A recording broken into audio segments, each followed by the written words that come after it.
Hello students, in today's lecture we are going to discuss two questions from exercise 1.3 of chapter 1 of class 12 mathematics. First of all, I am considering question number 9 and the question is like this. We have a function f defined from r plus 2 minus 5 to infinity and this fx is 9x square plus 6x minus 5 and we have to prove that this function f is invertible and f inverse y is given by square root y plus 6 minus 1 by 3. So two things we have to do in this question. First, we have to prove that this function is invertible. Second, we have to find f inverse y. Now children, we are going to solve this question by using GOF and FOG, means composition of functions. The earlier question we have solved with the help of 1 and onto method. Now in this question we are using FOG and GOF method. So let us start the solution. Okay, let y belongs to range of f. Range of f. Y is an element belongs to range of function f. Now fx is this. Fx is 9x square plus 6x minus 5. In place of fx, we can write y because y is the element belongs to the range of f. So we can write this as y equals to 9x square plus 6x minus 5 for some x belongs to r plus. So x belongs to this domain and y belongs to the range of function f. Now by further simplification we get y equals to 9x square plus 6x. In place of minus 5 we can write 1 minus 6 and this can also be written as this is whole square of 3x plus 1. So we can write this as 3x plus 1 whole square minus 6. Now with the help of this we can find the value of x. So this can also be written as 3x plus 1 whole square equals to y plus 6. Now remove this square. So we can write this as 3x plus 1 equals to square root of y plus 6. We are taking only the positive square root because the domain is what? R plus. So, or this can be written as 3x equals to square root of y plus 6 minus 1, or finally x equals to root y plus 6 minus 1 by 3. This is the value of x. So let this function be gy. So first of all we will find gy with the help of f. Now let this g belongs to, or you can say defined as range of f to r plus. F is a function defined from r plus to minus 5 to infinity and g is a function defined from the range of f to r plus in the opposite direction such that now with the help of this we can write this gy. So this is gy equals to square root of y plus plus 6 minus 1 by 3. Now we have two functions. One is fx, another is gy. Now with the help of these two, we will find GOF and FOG. So first of all, we will find GOF. GOF of what? X. Because f is the function having variable x. So we can write this as g of fx. It means we will put fx in g. What is g? This is g function. In this, we will put the value of fx. So we will put this value. This is nothing but this is fx. This one is. Or you can say this one. This is fx. When we simplify this, then this is also fx. So we will use this one. So this is the value of y. Now, this is gy. So here we will put the value of this y.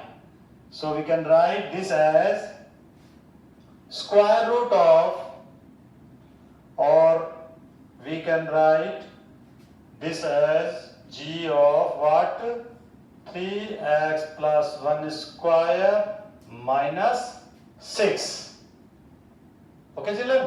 Now, when we put this in place of y, then we will get square root of 3x plus 1 square minus 6 and plus 6. This is the value of y, and here it is plus 6, then minus 1 upon 3.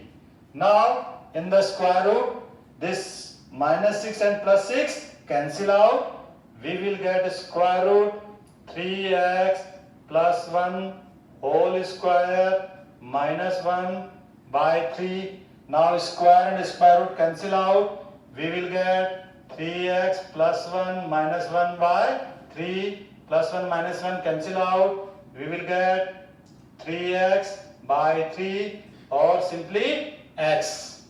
So we can write GOF of x equal to x. And this x is nothing but IX. Identity function on x.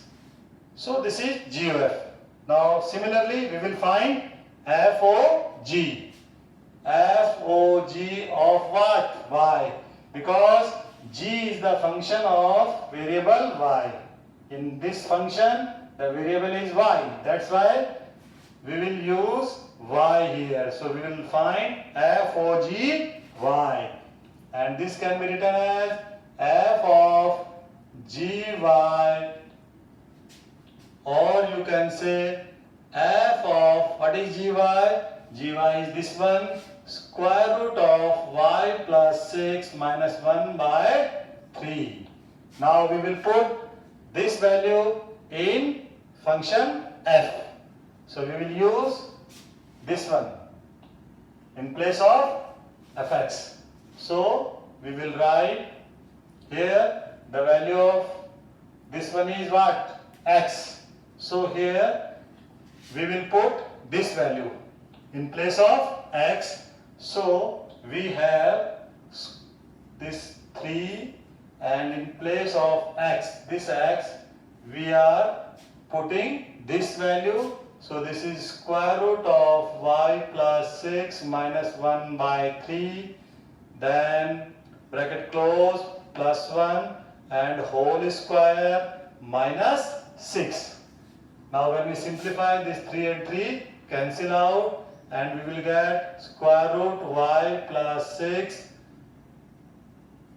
minus 1, and this is plus 1 whole square minus 6. This is minus 1 and plus 1 cancel out. We will get simply square root of y plus 6 square and minus 6. Again square and square root cancel out. We will get y plus 6 minus 6. These two also cancel out, and finally we will get y. So in this way we can say that FOGY equal to y, or you can say Iy. Now since GOF of x is Ix and FOGY equal to Iy, so we can say that the function is invertible. So this implies that GOF equals to Ix and FOG equals to Iy. This implies that F is invertible and F inverse. What is F inverse? This G function is F inverse.